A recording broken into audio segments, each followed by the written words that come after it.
Ekspresi jiwa yang sejati.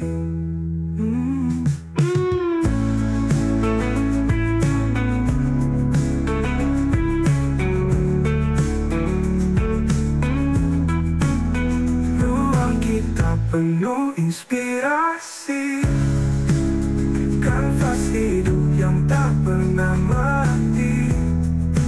Di sini kita melukis mimpi, di ruang edukasi seni, di ruang edukasi seni.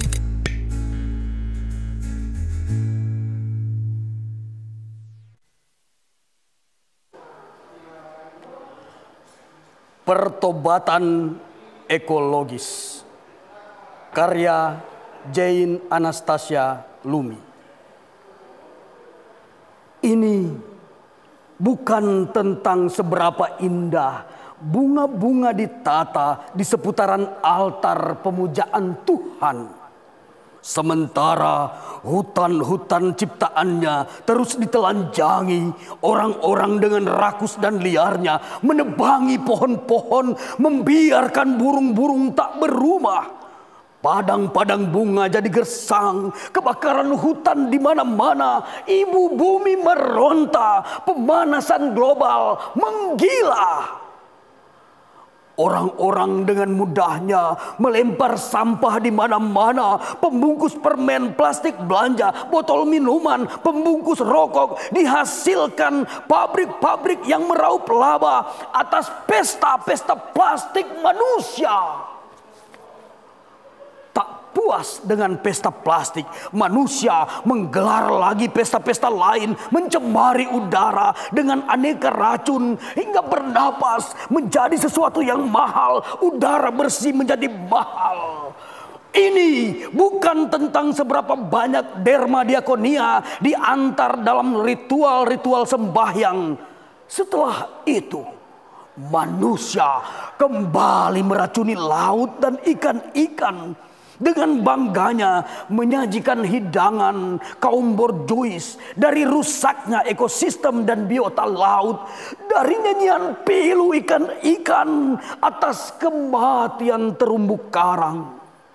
Sungguh, ini bukan tentang seberapa tinggi kubah-kubah gereja dibangun ketika hati manusia tak pernah menggapai tahta Tuhan. Ketika batu-batu di sungai tak pernah cukup bagi kerakusan, terus-menerus meminta, menuntut, mengeksploitasi tanpa ampun. Ini bukan tentang kata-kata atau slogan-slogan manis memuaskan dahaga estetis semu. Sementara itu kita biarkan hewan-hewan langka terus dibunuh dan diburu. Kemudian di atas semuanya itu yang disebut kemajuan dan pembangunan, aku melihat Tuhan menangis. Bukan di Via Dolorosa, bukan di Golgota, tapi di atas pesta-pesta plastik manusia. Di tengah kemeriahan hiruk pikuk pesta atas rusaknya alam ciptaan Tuhan dan kegagalan kita untuk memaknai pertobatan ekologis, pertobatan demi kelangsungan hidup semesta. Adakah kita bertekad membangun kembali rumah Tuhan di atas apa saja yang tersisa dari bumi dan mencoba menjumpainya pada selembar hijau daun pagi? Terima kasih. Luar biasa, Kak Jamal Rahman Irot. Wah, Kak keren sekali membaca puisinya. Dan teman-teman, kita sekarang akan membahas tentang bagaimana membuat puisi, cara belajar membuat puisi. Ya? Boleh, silakan minum dulu Kak Jamal, kasih angkat uso dengan penuh ekspresi, dengan penuh totalitas. Pemirsa, Kak Jamal membacakan puisi yang tadi sudah kita dengarkan. Sebelumnya di ruang edukasi ini kita sudah membahas tentang puisi dan penyair.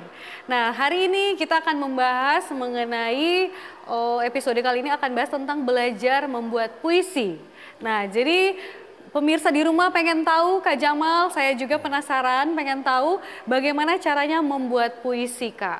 Nah, kalau boleh tahu Kak Jamal, sebenarnya teknik membuat puisi itu seperti apa? Ya, tapi sekali lagi sebelum kita bicara itu, apa istilahnya, disclaimer lagi ya. Bahwa saya belajar membuat puisi, bukan di sekolahan, bukan di kampus atau di universitas, atau bukan di lembaga akademis. Saya belajar membuat puisi secara apa ya istilahnya, otodidak ya, atau belajar sendiri, atau saya juga belajar dari penyair-penyair yang guru-guru saya, belajar secara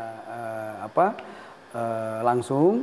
Nah, kemudian saya merumuskan sendiri teori saya atau membuat sendiri pola kan, supaya mudah kita untuk bisa secara setiap ada ide, setiap ada gagasan ingin kita buatkan puisi, kita bisa dengan lancar menulis puisi kalau kita punya polanya. Punya pola atau rumus ya. Karena sekarang ini kan apalagi di zaman era teknologi digital saat ini, kita mengenal tentang algoritma. Nah, algoritma itu apabila kita misalnya sering screening di sosial media kita tentang tema apa, maka akan selalu timeline muncul tentang itu, atau di beranda kita akan muncul sesuai dengan selera kita. Nah, itu kan berarti ada algoritma ya, atau ada pola. Nah, saya juga belajar menulis puisi itu dengan membuat pola atau membuat rumus. Langkah-langkah untuk ya, pertama kita ada ide dulu. Pertama ada ide dulu ya, apa? Kak? Saya mau tulis tentang apa? Misalnya ini puisinya Jain Lumi yang saya bacakan tadi tentang pertobatan ekologis. Dia kan mungkin risau atau ada kerisauan, ada khawatir tentang kondisi alam hari ini, kondisi ekologis kita, kondisi lingkungan hidup kita hari ini yang terus-menerus dieksploitasi. Sementara kesadaran untuk melestarikan alam itu sangat rendah, masih sangat minim saat ini. Nah, dia mengangkatnya dalam sebuah puisi bahwa kita jangan hanya istilahnya terus-menerus mengeksploitasi, mengambil manfaat dari alam, tetapi kita tidak berpikir bagaimana membangun kembali alam yang kita rusak itu. Nah, idenya muncul, kemudian dia menulis ini. Nah, kalau saya sudah menemukan ide seperti itu, saya kemudian biasanya langsung menuliskan dulu. Misalnya, nanti sebentar baru pakai itu pola-pola, itu rumus yang sudah ada, nanti sebentar. Tapi tuangkan dulu, begitu. Luapkan dulu. Iya, nanti sebentar ada proses editing. Nanti sebentar ada proses editing lagi. Karena kalau kita menulis sambil mengedit, tidak akan jadi itu puisi. Begitu. Biasa kan kita menulis, misalnya kalau Indri membuat skrip, atau biasa kan menyusun kita openingnya ini. Biasa kalau membuat skrip sambil mengedit lama sekali mau jadi. Tapi kalau buat dulu, meskipun salah-salah, buat dulu, kasih selesai. Misalnya membuat opening, pemirsa kita kasih kelar dulu. Nanti sebentar, ini kata-kata ini enggak usah, ini enggak usah. Gitu kan, ada proses editingnya. Tapi ini dulu, curahkan dulu semuanya. Nah, biasa saya menulis puisi begitu. Curahkan dulu, saya menulis tentang ini. Nah, kalau kita mau terapkan pola, terapkan rumus itu, biasa saya mulai dari ide, kemudian mengumpulkan bahan-bahannya. Itu sebetulnya sama dengan rumus membuat rumah. Kita ada keinginan untuk membuat rumah, maka kita akan membuat mungkin membuat gambarnya ya, membuat sketsanya, sketsa, desain, desain rumahnya. Nah, itu mungkin kita kalau ke puisi mungkin tidak harus selalu dimulai dengan desain. Tapi kalau membuat desainnya juga boleh, karena puisi itu kan istilahnya ada struktur fisiknya. Kita bisa jadi dia terdiri dari kata, kemudian larik. Kemudian bait. Larik itu baris. Satu baris itu disebut satu larik. Jadi kata-kata kan satu kata-kata jadi satu larik atau satu baris. Gitu ya, satu baris. Baris. Nah, karena satu kalimat bisa saja terdiri dari beberapa larik. Baik. Ya kan? Satu kalimat bisa saja ada dua baris. Ada dua baris, betul. Kemudian bait. Bait, jadi kata-kata, kata, baris, Kata, kemudian baris, bait. Kemudian bait. Oke, setelah itu tahan lagi. Jadi kata-kata, larik, kemudian Bait. Bait. Oke, Biasa sampai di... tiga itu aja sih. Oh, tiga itu aja. Kemudian Oke. ada bait 1, bait 2, bait 3 kan begitu. Oke, bait 1, bait 2, bait 3. Yang isinya itu lagi. Yang isinya itu lagi. Kata dan baris kan. Baik Kak Jamal, kita akan bahas lebih dalam lagi mengenai bagaimana membuat puisi. Pemirsa, namun akan ada jeda pariwara berikut ini. Mimpi di ruang edukasi seni, di ruang edukasi seni.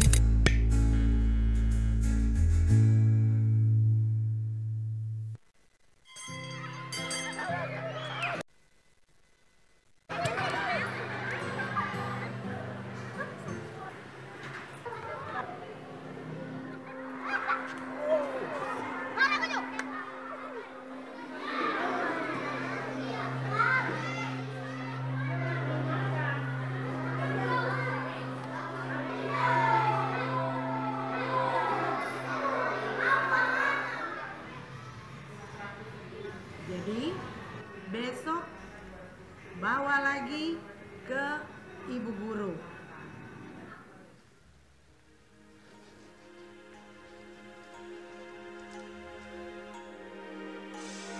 Tugas yang kemarin ada buat tidak?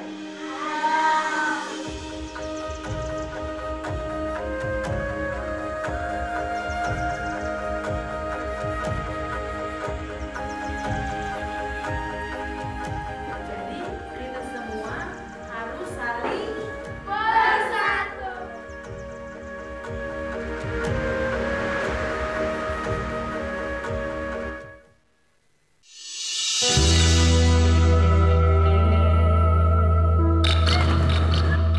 Bu, kok bisa jatuh, Bu? Kasihan tuh ibunya. Tuh, ada ibu-ibu tuh kok bisa jatuh. Fadil ya, bentar. Gimana kalau kita share di sosmed? Maaf ya, Bu. Maaf ya. Maaf. Tolong itu Bu, jatuh tuh loh. Tolongin dong. Ya ampun, malah diliatin doang. Tolongin itu. Aelah, jalan.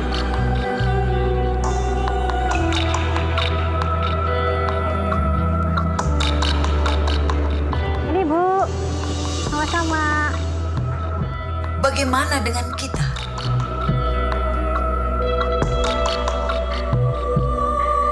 Sudahkah kita peduli?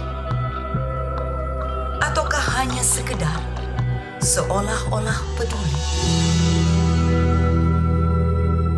Mimpi di ruang edukasi seni, di ruang edukasi seni. Terima kasih pemirsa, Anda masih bersama kami di Ruang Seni membahas tentang hal yang menarik yaitu bagaimana membuat puisi. Belajar membuat puisi pemirsa. Nah, kita sudah sama Kak Jamal mau melanjutkan tadi pembahasan kita. Tadi itu puisi terdiri dari kata, larik dan juga bait. Pintar ini. Asik, pinter ya guys. Jadi kata, larik dan bait. Di mana boleh dijelaskan Ya. Kak Jamal seperti apa? Nah, itu kata-kata itu kan yang seperti yang saya bilang itu diksi atau diksi. Diksi itu Iya. artinya kata-kata pilihan yang diniatkan oleh seorang penulis puisi untuk bisa mewakili sebenar-benarnya, sejujur-jujurnya apa yang ingin dia sampaikan. Iya. Nah, bahkan ada puisi yang isinya cuma satu kata. Berarti kan betapa kata itu harus dipilih dengan benar, dengan baik, dengan berdasarkan perenungan, penghayatan, pendalaman, pengendapan perasaan yang sangat mendalam. Iya. Kemudian, oh ternyata semua perasaan itu diwakili dengan kata ini. Oke. Jadi tidak sembarangan mengambil kata dan menaruh di dalam puisi. Begitu. Nah, Walaupun cuma dua kata itu, tapi memang sudah sangat dipilih dengan matang ya Kak? Mewakili seluruh perasaan, kondisi, suasana. Iya. Luar biasa. Betul. Oke. Nah, kemudian membuat larik atau membuat baris itu biasanya sudah ada pertimbangan-pertimbangan, misalnya memperhatikan rimanya, rima itu bunyi atau ton. Oke, ton atau rima. Nah, kemudian ada yang memperhatikan tentang repetisi atau pengulangan kata. Iya. Misalnya, kalau kita pernah bikin puisi yang ada mengulang satu kata, satu bahkan dua kata, misalnya. Oke. Misalnya ini spontan aja ya, misalnya kita Iya. pilih bahwa, misalnya. Bahwa. Kita ingin ulang-ulang ini bahwa. Oke. Bahwa ketika pertama kita bertemu, atau bahwa aku melihatmu, Iya. bahwa di keningmu tersimpan Di keningmu tersimpan garis kerisauan. alis. Oh, tak kira garis alis. Eyeliner. Oh, kerisauan ya, Kak? Misalnya di keningmu, Kerisauan. di sudut keningmu tersimpan Sudut kerisauan. keningmu tersimpan kerisauan. Oh ya, ada rasa risau gitu ya, Kak, misalnya. ternyata di dalam pikirannya. Oh, oke. Itu kan rangkaian Ya. larik yang nanti sebentar di proses editing bisa kita bikin lebih indah lagi. Oke. Begitu. Nah, kemudian bait. Ada puisi yang cuma satu bait. Berarti kita harus mengandalkan larik-lariknya itu. Oh, begitu. iya, paham. Kemudian kalau ada puisi terdiri dari beberapa bait, biasa kita membuat pola dengan mempertimbangkan intensitas emosinya. Emosi. Iya. Misalnya di bait pertama kita taruh dulu misalnya landscape-nya, gambaran landscape, keindahan. Gambaran luasnya ya, Kak? Gambaran alam atau di mana peristiwa itu terjadi misalnya, kita ingin begitu. Iya. Nah, kemudian meskipun ini tidak ada teori baku ya, sekali lagi saya disclaimer bahwa ini bukan di lembaga akademis saya belajar ini ya. Tapi bukan di universitas saya belajar di Universitas Kehidupan, Fakultas Pengalaman jurusan eksperimentasi. Wow, Fakultas Pengalaman jurusan eksperimentasi. Eksperimen, pengalaman ya, Iya. Kak. Wah, luar biasa. Ya, ini kata-katanya memang dari seorang penyair ya, seperti itu pemirsa. Jadi saya mencoba merumuskan itu dan menerapkan di dalam puisi-puisi saya. Nah, kalau saya mau bikin puisi beberapa bait, biasa saya mempertimbangkan faktor emosinya. Emosi, iya.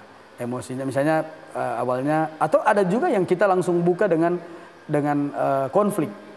Sama dengan kalau kita membuat skenario film itu kan sumbunya sumbu dari film itu kan di konflik. Orang mau nonton film itu dari awal sampai akhir karena mau kejar konfliknya kan, dia pertentangannya antara satu aktor dengan aktor yang lain gitu kan. Konflik buat penasaran para kan konflik. penonton begitu Intinya ya. kan konflik. Nah, puisi juga begitu. Misalnya seperti puisinya Jayen Lumi ini, misalnya dia buka dengan ini bukan tentang seberapa indah bunga-bunga ditata di seputaran altar pemujaan Tuhan kan, di tempat-tempat ibadah biasa dikasih indah tuh ada di altar, kalau di Islam itu di mihrab masjid yang menghadap kiblat itu. Nah, di mihrab itu misalnya ditata sebagai indah seperti ini. Sementara kita datang ke tempat ibadah indah, sementara hutan-hutan, nah itu kan konflik. Konflik batin sebetulnya ingin ditampilkan oleh penulis puisi ini kan, oleh Jayen Lumi. Dia menampilkan bahwa orang setiap hari Jumat pergi ke masjid, pegaga tuh masjid. Setiap hari Minggu orang ke gereja, pegaga itu gereja, indah tuh. Tapi orang ke hutan, orang dapat lupa. Hutan, orang ke alam, orang pulang, orang balik ke rumah, banjir, orang balik ke rumah sampah di mana-mana, sungai kotor. Betul begitu. juga. Iya, jadi ada makna sebenarnya kayak teguran seperti itu ya, Kak? Ada makna itu saya menegur. bahasakan konflik. Konflik. Bahasa istilahnya. Bahasa istilahnya konflik. Masalah. Iya kan, ada masalah kan itu. Betul. Ada masalah dengan orang ini yang hanya berburu keindahan saja. Begitu kan, berburu kenikmatan saja, mengeksploitasi alam demi kenikmatan, tapi mengabaikan untuk membangun kembali. Kalau Jain membahasakan membangun kembali rumah Tuhan. Rumah Tuhan. Iya. Rumah Tuhan di sini dalam arti luas bukan sekedar gereja atau masjid. Tapi kayak alam juga itu kan rumah Tuhan. Betul. Alam itu juga rumah kita, rumah kita sebagai manusia ya, Kak Jamal. Kata-kata itu dia pilih sebagai diksi tadi, dia pilih, kemudian dia rangkai jadi baris-baris, kemudian jadi bait, jadi satu bait yang berisi tentang yang saya bilang tadi, konflik atau masalah atau nilai apa yang ingin diangkat. Begitu. Nah, tinggal diulang-ulang saja. Tinggal larik, kata-kata, larik dan bait. Jadi larik itu adalah beberapa susunan dari kata-kata, kalau bait itu adalah beberapa susunan dari larik-larik, begitu Kak Jamal? Oh betul, pemirsa. Nah, kalau begitu Kak Jamal, kalau di dalam membuat puisi itu kita ada yang namanya kayak unsur majasnya. Oh, perumpamaan. Itu perumpamaannya. Itu memang ada ya Kak, terkandung di dalam sebuah membuat puisi. Iya, kekuatan puisi di situ membuat perumpamaan. Kita bisa memanfaatkan ya. Iya. Itu kan kalau majas kan ada di pelajaran bahasa Indonesia kan. Iya, betul Kak. Nah, puisi bisa memanfaatkan itu. Kita dari SD apa SMP kita sudah sampai SMA kita belajar di bahasa Indonesia, pelajaran bahasa Indonesia tentang majas, tentang perumpamaan. Ada majas metafora, personifikasi, ada hiperbol. Kalau personifikasi itu biasa penulis puisi yang sudah mahir, dia suka sekali karena itu menantang. Menantang. Bagaimana membuat sesuatu yang menurut orang kebanyakan dianggap mati atau benda mati menjadi hidup, menjadi berbicara seperti orang. Gitu. Betul itu personifikasi dia nama. Personifikasi ya Kak. Misalnya pohon menari. Pohon menari. Kan pohon tidak menari kan? Pohon tidak bisa menari Kak. Iya. Yang menari kan orang. Itu personifikasi. Personifikasi. Oke. Paham ya? Paham Kak. Keren. Kayak gitu. Atau misalnya malam menangis. Malam kan tidak menangis. Malam tidak menangis Kak. Tapi dalam puisi malam bisa menangis. Oh, malam bisa menangis. Itu personifikasi kan? Personifikasi. Iya. Ya, malam bercerita itu sebenarnya sering kita dengar kata-kata, tapi kan kita tidak paham polanya. Kenapa penyair pilih malam bercerita misalnya, atau penulis lagu, penulis lirik lagu, menulis malam bercerita. Nah itu sebetulnya dia sedang menggunakan pola majas personifikasi. Kalau hiperbol itu yang dilebih-lebihkan ya Kak? Ya, seingat kita di pelajaran bahasa Indonesia itu hiperbola yang dilebih-lebihkan. Kalau kata milenial tuh lebay, ya lebay. Tapi ya kan, itu Kak? menantang untuk membuat puisi dengan menggunakan teknik majas hiperbol. Itu ada kandungan. Jadi ada kandungan majas hiperbola juga di sebuah puisi ya? Iya, membuat puisi itu ada majas hiperbola dalam juga. satu larik kita bisa secara spontan saya bisa bilang misalnya senyummu yang batu. Senyummu yang batu. Atau misalnya aku terpaksa memikul senyummu yang batu. Berarti senyumannya berat ya Kak? Misalnya. Berarti lagi murung studi ya Kak? Nah, coba bayangkan kehebatan. Iya, keren. Kita memadankan kata senyum dengan batu. Senyum dan batu, iya betul. Hanya penyair yang bisa. Betul sekali. Yang terampil membuat. Betul sekali. Baiklah, kita akan menggali lebih dalam lagi pemirsa bagaimana membuat puisi bersama dengan Kak Jamal. Namun akan ada jeda Kak. Kita akan lihat jeda iklan berikut ini. Mimpi di ruang edukasi seni, di ruang edukasi seni.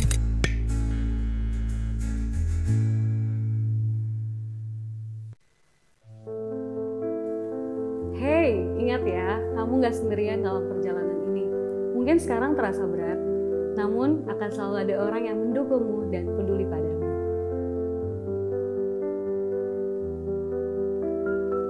Hai, tidak apa-apa jika kamu merasa lelah dan sedih. Tapi ingatlah akan selalu ada orang-orang yang peduli dan mendukungmu. Bahkan di saat kamu merasa tidak pernah ada yang peduli. Aku tahu semua ini terasa berat, tapi ingat, ini bukan akhir dari perjalananmu. Segala masalah pasti ada solusinya. Karena setiap beban akan terasa lebih ringan jika kita pikul bersama. Ingat, masa depanmu lebih besar daripada masalah ini. Jangan pernah ragu untuk bicara dan meminta bantuan. Kamu kuat, kamu berharga. Dan percayalah, ada cahaya di ujung jalan.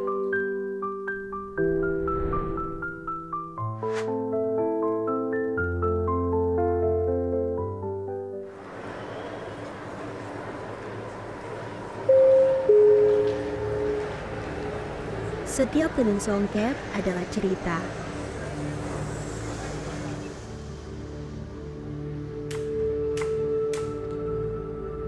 Setiap helai adalah warisan.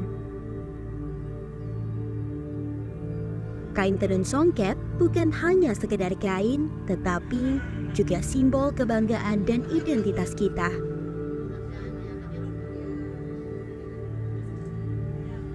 Dengan tenun songket, kita tidak hanya mengenakan pakaian,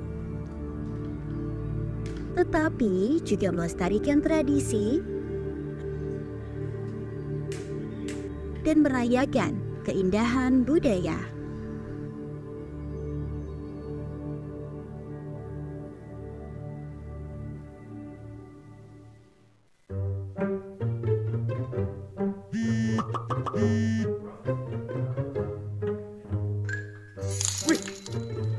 Udah deh, gak usah tergiur keuntungan instan.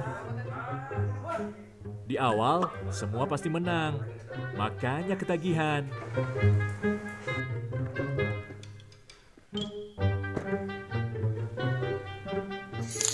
Menang terus sih, tapi modalnya kan juga gede.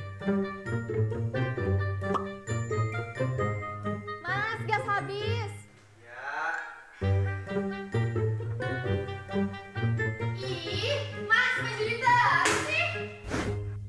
Udah deh, mendingan berhenti.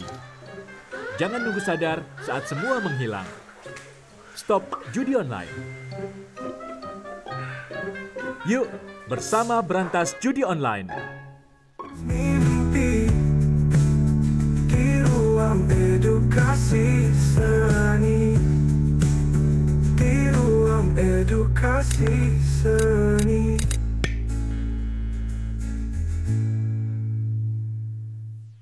Kembali lagi di Ruang Seni, kita sudah membahas tadi membuat puisi. Nah, tadi sampai di senyummu yang membatu. Apa tadi Kak? Senyummu yang batu. Yang batu itu seperti apa tuh Kak kelanjutannya? Senyummu yang batu. Tadi kan ditanya tentang majas perumpamaan. Iya, majas. Ada yang personifikasi kan sudah saya jelaskan tadi, kemudian hiperbol, itu melebih-lebihkan. Nah, itu bisa kita, masa senyum sekeras batu. Iya. Gitu. Senyum So melebih-lebihkan kan itu. Iya, atau betul, ada apa?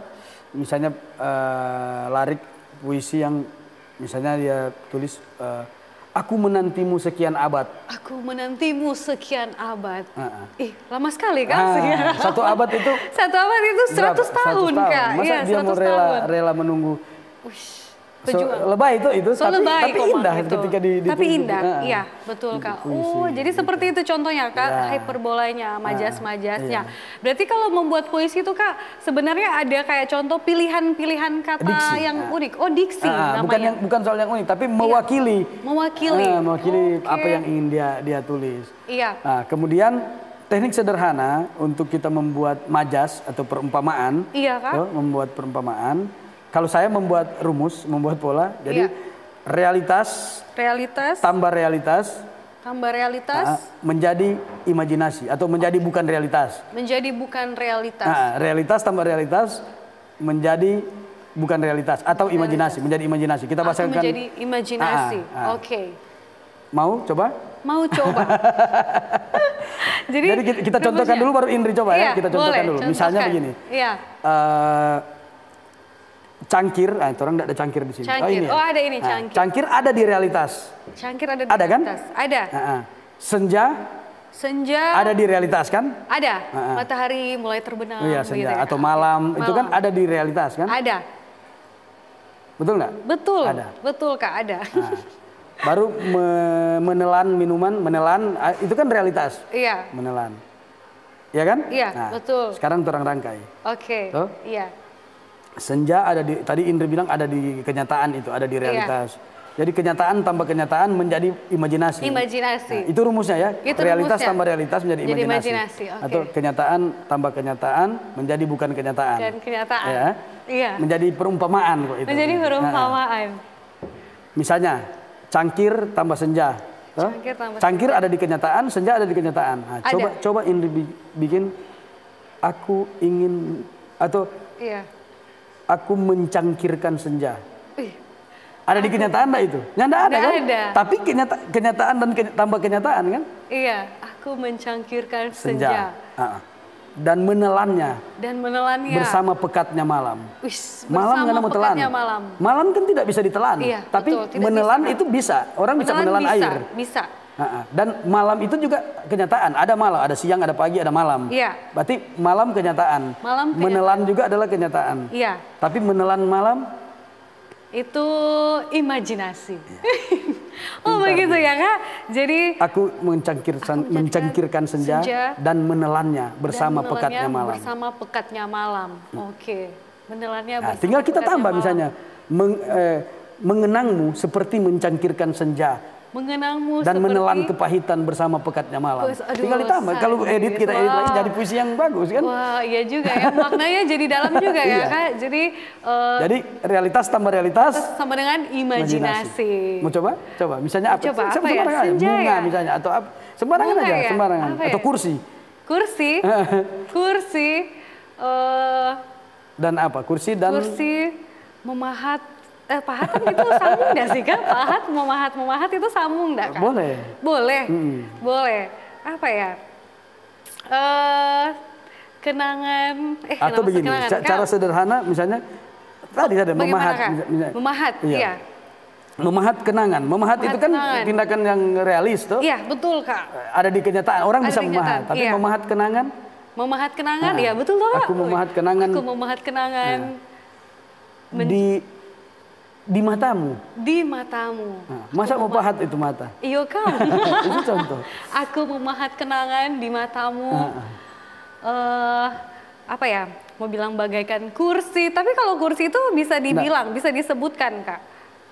Bisa kursi disebutkan, iya. Maksudnya katanya itu kursi disebutkan atau bisa ada kiasan lain yang kita pilihan kata lain. Iya. Boleh, tapi kursi bisa. Kursi bisa jadi juga begini, ya? Jadi begini, disclaimer lagi. Disclaimer ya, bagaimana Saya itu Kak? memahami bahwa tidak ada kata-kata yang khusus untuk mau dipakai di puisi. Nah, semua kata bisa. Bisa. Nah, tidak ada. Misalnya kursi itu. Kursi. Aku menantimu, aku meminjam kursi. Aku meminjam kursi. Kursi pada kota tua. Iya juga ya, pada sambil kota menantimu. Tua. Sambil menantimu.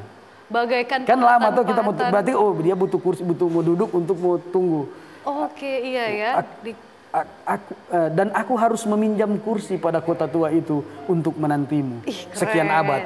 Wih, sekian. Jadi majasnya sudah pakai-pakai kan? Pakai semua tuh. Itu jurus-jurus tadi. Iya juga ya, membawa kursi di sebuah kota tua untuk menantimu sekian abad. Sekian abad. Ih betul juga. Sekian purnama. Bisa nggak sih Kak? Boleh. Tapi kan itu susering. Nah, itu susering ya. Nah, kenapa kita harus memilih kata, memilih diksi? Karena ada istilah kata-kata yang somati. Artinya sopece. Nah, sering. Oh iya, sering betul.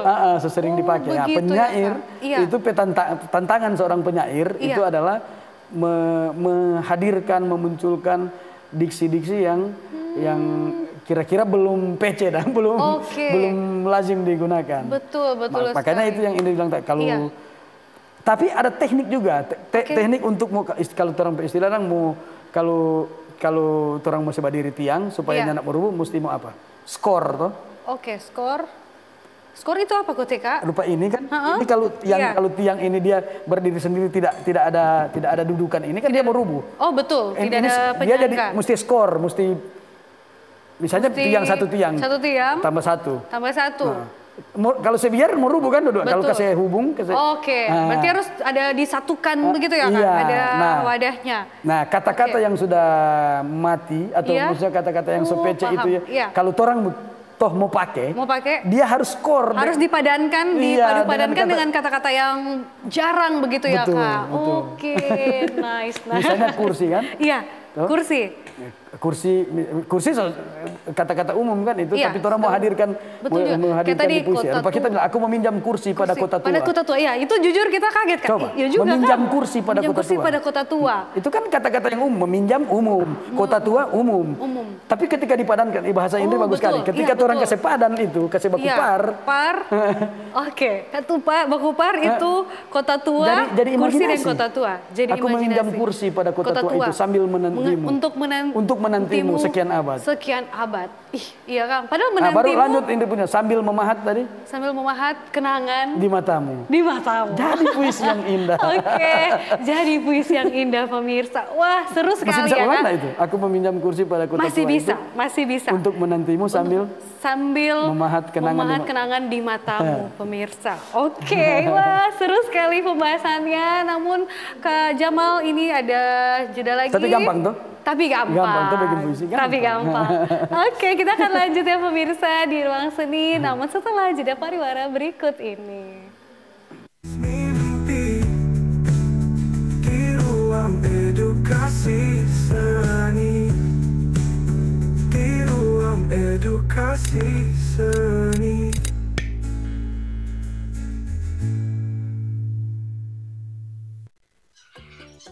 Teman, kenalkan, namaku Cassius.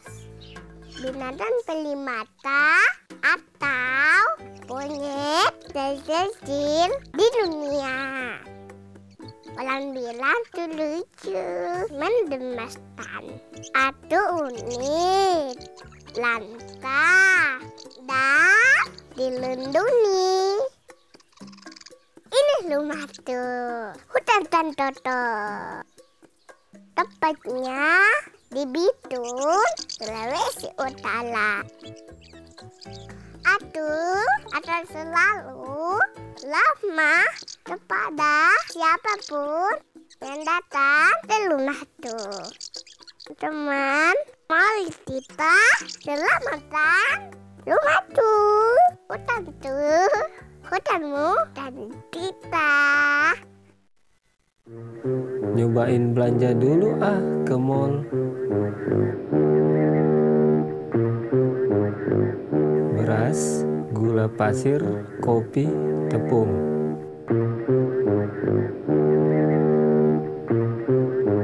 Quality is our recipe. Sale.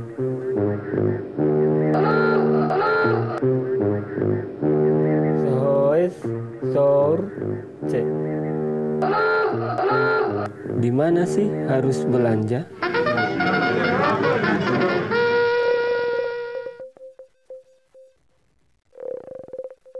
Loh, kok malah keluar?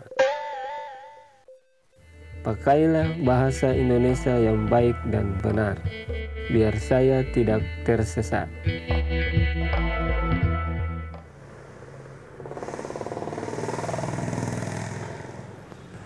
Bro, kenapa motor ini? Apa? Kenapa bro? Nggak motor kenapa? Ini DP busi kotor. Kalau bukan DP aki, tidak bisa menyala bro. Pantas sih. Dari mana ini bro? Dari kantor ini habis lembur. Banyak pekerjaan. Tinggal di mana bro? Situ jalan trans, Kilongan. Oh dekat rumah sakit? Ya, dekat rumah sakit. Ya, tahu. Bro, makasih banyak ini so bantu badorong ini bro. Bro juga, apa-apa. Soal gitu tuh orang harus baku bantu. Siap. Mimpi di ruang edukasi seni. Di ruang edukasi seni.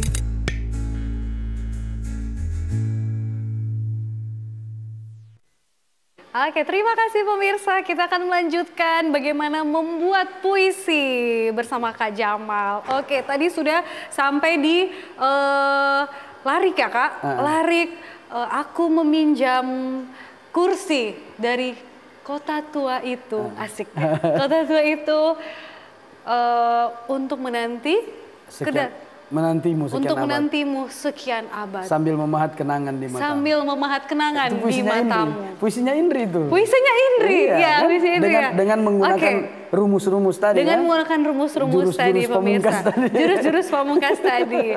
Nah, itu selanjutnya seperti apa lagi cara buat puisi dari melihat kenangan di matamu, memahat kenangan di matamu. Nah itu tadi kan kita latihan coba memadankan ya kata-kata yang umum, yang sering kita dengar kan itu kata-kata yang bukan bukan kata-kata yang jarang kita dengar, itu kan kata-kata yang sering kita dengar. Tapi ketika dipadankan dia mengundang imajinasi, ya kan?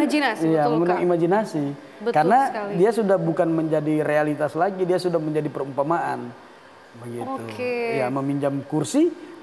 Itu realitas. Orang bisa pinjam pinjam kursi dan bukan puisi itu, tapi kalau meminjam kursi pada kota tua itu. Iya, itu bukan karena realita, pinjam itu kursi pak kota. Iya Kak, kota tua, siapa tuh kota tua begitu. Berarti tadi majas personifikasi sudah berlaku juga di situ. Oke, majas personifikasi sudah. Iya, kita sudah personifikasi itu kota itu kan. Kota tua menjadi itu. Sosok yang bisa kita pinjam kursi kepadanya kan begitu. Betul. Oke. Lalu selanjutnya tadi menanti sekian abad. Berarti kan ada hiperbol di situ. Hiperbol, betul. Jadi teknik jurus-jurus itu tinggal DP kunci latihan. Latihan, Kang. Nggak ada orang jago. Yang ada orang rajin berlatih. Yang ada orang rajin berlatih. Yang ada rajin berlatih. Oh, kayaknya mah jago bikin puisi. Nah, kita rajin berlatih. Oke, setelah nonton Ruang Edukasi, rajinlah berlatih. Kita akan rajin berlatih membuat puisi, pemirsa. Dengan jurus-jurus tadi yang jurus-jurus tadi ya, Kak. Karena ketika kita menguasai rumus tadi, kenyataan tambah kenyataan menjadi bukan kenyataan. Jadi imajinasi. Iya, menjadi imajinasi. Menjadi perumpamaan. Jadi perumpamaan. Gitu. Itu kan rumus. Iya, itu rumus. Mau bahas, mau tulis tentang apa, tentang kegalauan, tentang kerisauan, tentang bahagia, tentang apa, pakai itu rumus itu, no? Pakai rumus itu, Kang. Betul pakai rumus juga. itu. Pakai rumus itu. Itu sama dengan ini. Kita orang pikir rumit kan menyelesaikan ini. Betul rumit. juga. Itu. Bisa, ini bisa. Kita kasih sama warna semua. Kayaknya bisa, Kak, kalau dicoba itu soalnya cuma 4 sisi ya. 4 sisi. Iya. Pernah belajar. Sisi. Ini kan ada rumusnya. Pernah belajar rumusnya? Pernah. Oh, pernah. Ini kan ada rumusnya kan? Iya. Nah, wah. Ini ada rumusnya. Berarti ini bisa dibuat lagi puisi, Kak? Oh, ada puisi. Ada juga ini dari. Kan, Kubus kan ini. Saya ada puisi judulnya Kubus. Oh, ada puisi judulnya Kubus. Kak Jamal, wah luar biasa ya. Wah, kalau misalnya dibuatkan, ternyata Kak Jamal tidak hanya jago membuat puisi, sebagai seorang penyair juga, ternyata jago juga mau membuat ini. Nah, itu saya contohkan bahwa siapa yang menguasai rumusnya, dia bisa. Betul juga ya, Kak? Buat puisi. Contohnya ini kan. Iya. Jadi kalau kita menguasai rumus, kita bisa melakukan hal tersebut. Iya. Oke, mantap sekali. Nih sampai pakai apa? Contoh-contoh pemirsa. Ada kubu. Wah, jadi luar biasa. Ini kalau di dalam sebuah permainan kubus ada rumus. Kalau di dalam sebuah puisi, tadi rumus yang tadi pemirsa ada majasnya, ada kata-kata, ada larik dan juga bait. Baru teknik membuat majas atau membuat majas perumpamaan adalah apa tambah apa jadi apa? Realita tambah realita sama dengan imajinasi. Keren. Luar biasa. Cuma itu aja. Nah, cuma itu aja ya, Kak, caranya, tekniknya. Ya, itu teknik dasar. Tentu kalau kita mau serius belajar terus-terus, ada lagi teknik. Tapi kan untuk istilahnya agar bisa saja, supaya bisa, dengan itu sudah cukup. Sudah cukup. Dengan teknik tadi realita kenyataan tambah kenyataan. Kenyataan sama dengan imajinasi. Wah, luar biasa. Berarti kalau membuat puisi, Kak, ada tantangan nggak sih, Kak? Kalau buat puisi itu kayak biasanya ide. Ide ya? Cara cari inspirasinya itu ya? Itu gimana itu, Kak? Tantangannya di situ ya? Oke. Nah, kita harus pintar-pintar misalnya semua hal. Jadi memaksimalkan indera. Indera? Iya. Saya tidak bilang panca indera ya. Iya. Karena indera manusia itu sebetulnya lebih dari 5 kan? Iya. Banyak kan sebetulnya. Cuma kita kenal panca indera, tapi panca indera. Iya. Karena imajinasi tidak masuk di panca indera kan? Betul, iya, Kak. Padahal bukan indera perasa, bukan indera melihat, indera mengecap, iya kan, intuisi. Kak? Intuisi kan tidak masuk di panca indera. Iya, betul. Indera ke-6 itu kan. Indera ke-6. Iya.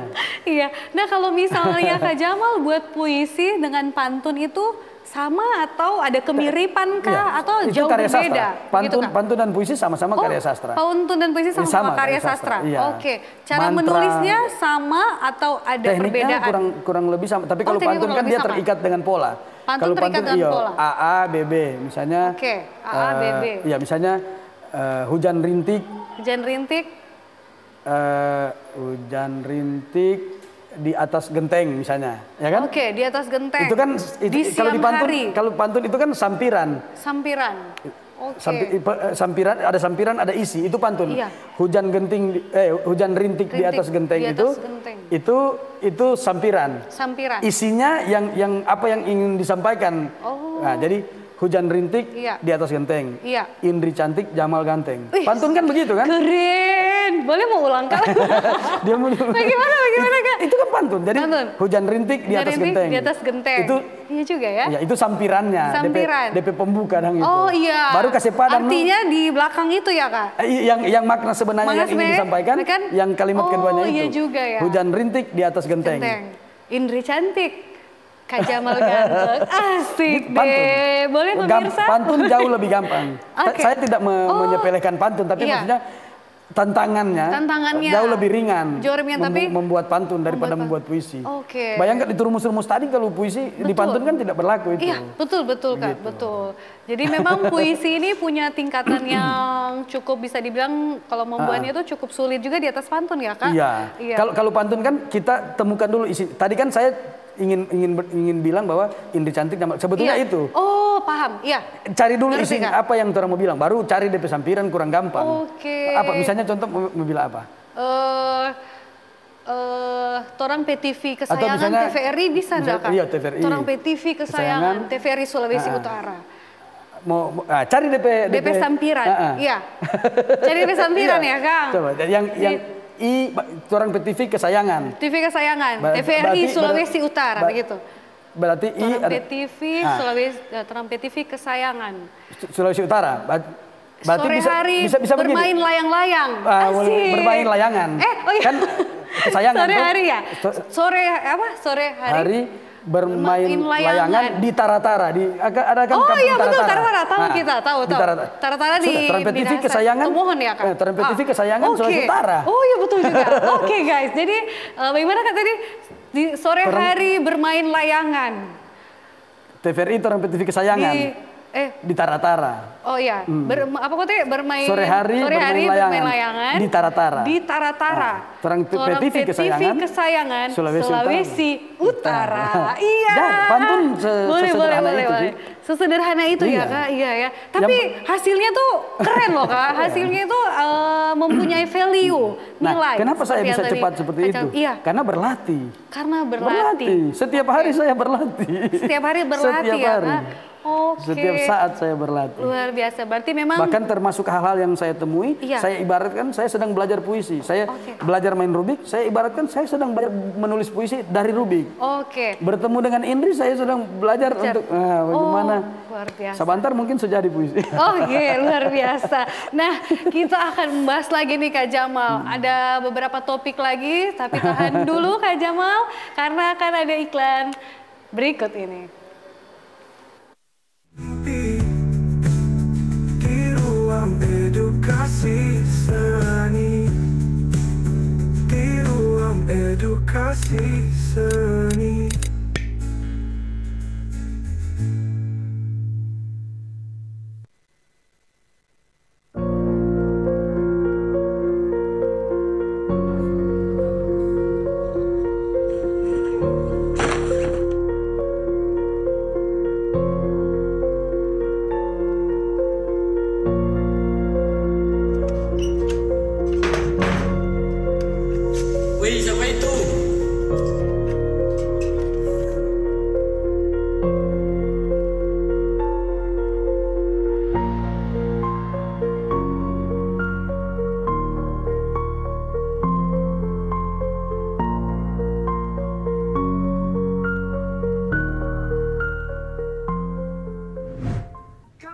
Sendiri kawan, kau harus percaya.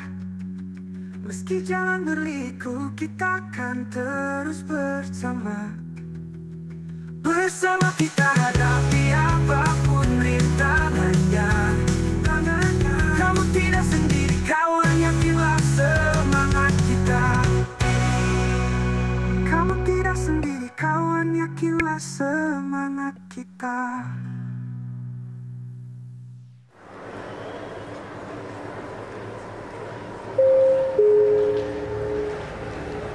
Setiap tenun songket adalah cerita.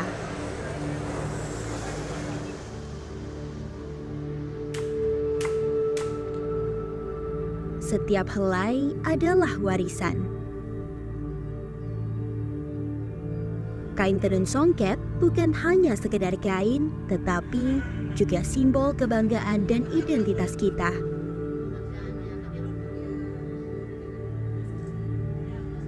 Dengan tenun songket, kita tidak hanya mengenakan pakaian, tetapi juga melestarikan tradisi dan merayakan keindahan budaya.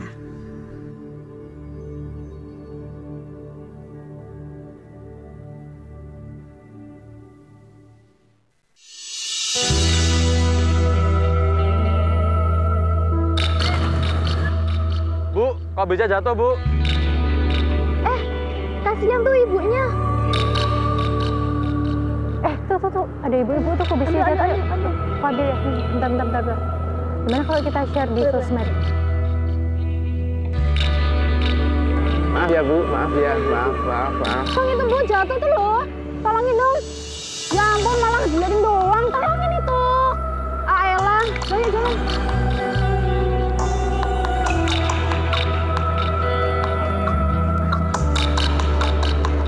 Ini Bu, sama-sama. Bagaimana dengan kita?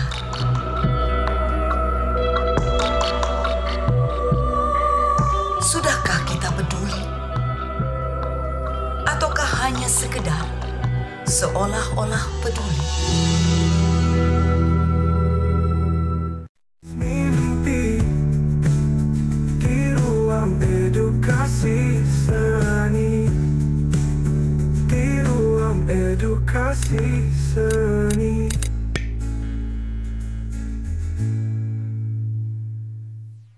Iya, jumpa lagi di ruang edukasi, ruang seni. Nah, sekarang kita mau bahas tadi Kak mengenai puisi yang sudah kita ciptakan. Puisi oleh Indri dan Kak Jamal. Nah, jadi tadi ada beberapa teknik-tekniknya nih Kak. Kalau boleh tahu Kak, tadi susunan tekniknya tuh seperti apa Kak Jamal? Membuat puisi. Oh ya, mungkin tinggal kita highlight lagi ya yang sudah saya sampaikan tadi, tinggal supaya bisa mudah diingat. Iya, disimpulkan. Jadi menemukan ide, kemudian memilih kata-kata apa yang mau mewakili perasaan kita kan, memilih kata-kata, kemudian menyusun dia menjadi baris, menjadi bait. Baris bait. Ya. Kurang lebih itu aja. Yang pertama ya ide, apa yang mau ditulis, perasaan tentang apa, atau keresahan tentang apa, atau konflik apa, atau masalah apa yang ditulis baru. Kemudian kalau tadi Indri ingat yang pertama saya tanya, suka apa? Suka pantai. Pantai, ya. Iya kan? Baru sekarang lagi perasaan apa?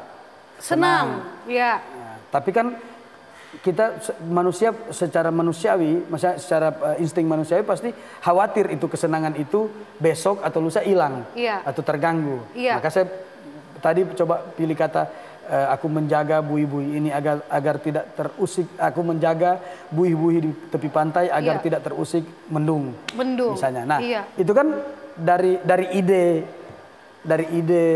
ingin menulis tentang rasa senang, kemudian memilih mau pakai diksi apa. Kita mau pilih tentang laut, tentang pantai. Bisa saja tentang hutan atau tentang misalnya berikan padaku ranting-ranting rapuh itu biar ku jaga dari sergapan malam yang pekat misalnya gitu. Iya, malam yang pekat begitu ya kayak. Nah, itu dari ide itu kemudian kita pilih mewakilkan dengan suasana apa dia. Begitu. Oke, begitu ya Kak. Berarti kalau untuk membuat puisi itu ada kan puisi yang tadi kayak Kak Jamal pernah bilang itu ada puisi yang hanya 2 kata. Iya kan, yang hanya dua, aku tak, begitu kan? itu tuh. Atau tadi bulan di atas berapa kata? 3 kata ya? Bulan di atas kuburan. Bulan di atas kuburan. Nah, bulan di atas, iya. Iya, itu sebenarnya ada perbedaan tingkat kesulitan dari lebih gampang mana Kak? Membuat puisi yang pendek atau membuat puisi yang panjang, yang baitnya, lariknya banyak tuh Kak? Itu kayak gimana Kak Jamal? Rasanya membuat puisi panjang lebih susah dari membuat puisi pendek. Iya, betul Kak. Belum tentu. Oh, belum tentu Karena kan, ternyata pemirsa. iya, puisi pendek kita hanya punya. Kalau puisi pendek atau puisi cuma terdiri dari 2 kata, 3 kata, 4 kata, berarti kan kita hanya punya sedikit kesempatan untuk mewakilkan atau melukiskan banyak hal. Nah, sementara kalau puisi panjang kita punya banyak kesempatan, punya banyak. Iya kan, punya banyak kesempatan untuk menampilkan itu permasalahan atau konflik atau suasana apa yang ingin kita tampilkan dalam puisi itu. Kesempatannya banyak. Iya, banyak bendahara katanya ya yang bisa ditaruh di puisi yang panjang. Sementara puisi pendek harus benar-benar memang menggunakan kemampuan, kemudian pilihan kata yang mewakili. Berarti kan justru menurut saya membuat puisi pendek lebih sulit daripada membuat puisi panjang. Oh begitu ya Kak, jadi membuat puisi pendek itu ternyata lebih sulit ya Kak daripada membuat puisi yang panjang. Ya betul juga sih, karena puisi yang pendek itu harus dituntut harus bisa mewakilkan banyak hal, mewakilkan banyak suasana, perasaan. Padahal katanya cuma pendek begitu ya Kak. Oke. Ada trik yang jangan sampai lewat. Ini trik menarik. Wah, trik menarik, Mirsa. Ada istilahnya imaji bertingkat. Imaji bertingkat. Imaji bertingkat. Itu jadi kita kan kadang-kadang bukan kadang-kadang. Indri pasti ketika akan mulai menulis puisi akan bertemu dengan masalah setelah selesai satu larik atau satu baris, baris kedua apa dang? Oh iya, bingung. Baris kedua atau apa? Selesai satu bait, bait kedua apa dang? Begitu. Nah, salah satu trik untuk supaya mau dapat dengan sendirinya orang akan dapat bait kedua ini, bait ketiga ini atau baris pertama ini, baris kedua ini dengan teknik imaji bertingkat. Misalnya, teknik imaji bertingkat misalnya begini. Hanya pasir yang rela setiap hari ditindih karang. Karang jenis pasir tuh kalau di tepi pantai. Hanya karang yang setiap hari rela disapu ombak. Hanya ombak. Itu imaji bertingkat.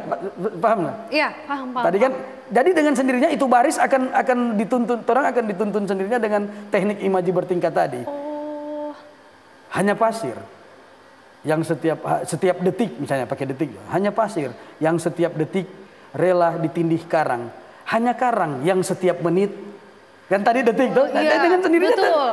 Detik, menit, jam. Nah, baru itu pasir sudah di karang. Hanya pasir yang setiap detik rela ditindih karang. Hanya karang yang setiap menit rela disapu ombak. Hanya ombak yang setiap jam rela disapu angin. Kan ombak angin yang wah luar biasa. Hanya angin.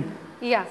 Begitu. Hanya angin yang setiap saat diintai oleh awan mendung misalnya. Hanya awan mendung yang setiap misalnya bisa menjadi hujan. Hanya hujan itu imaji bertingkat. Luar biasa. Itu imaji bertingkat. Iya, artinya kita memanfaatkan sehingga puisi akan coba kasih contoh Jo. Coba kasih contoh. Contoh. Hanya daun, coba. Mulai. Hanya daun. Coba ini mulai. Hanya daun.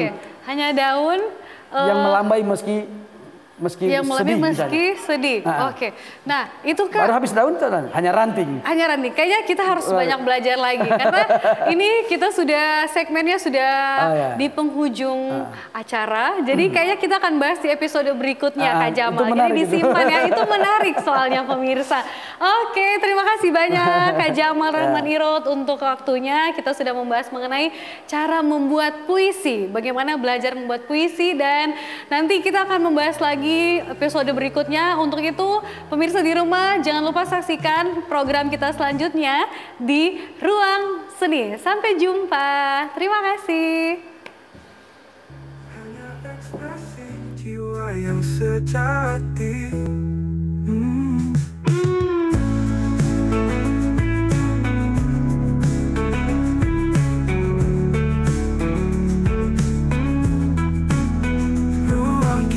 Penuh inspirasi, kanvas hidup yang tak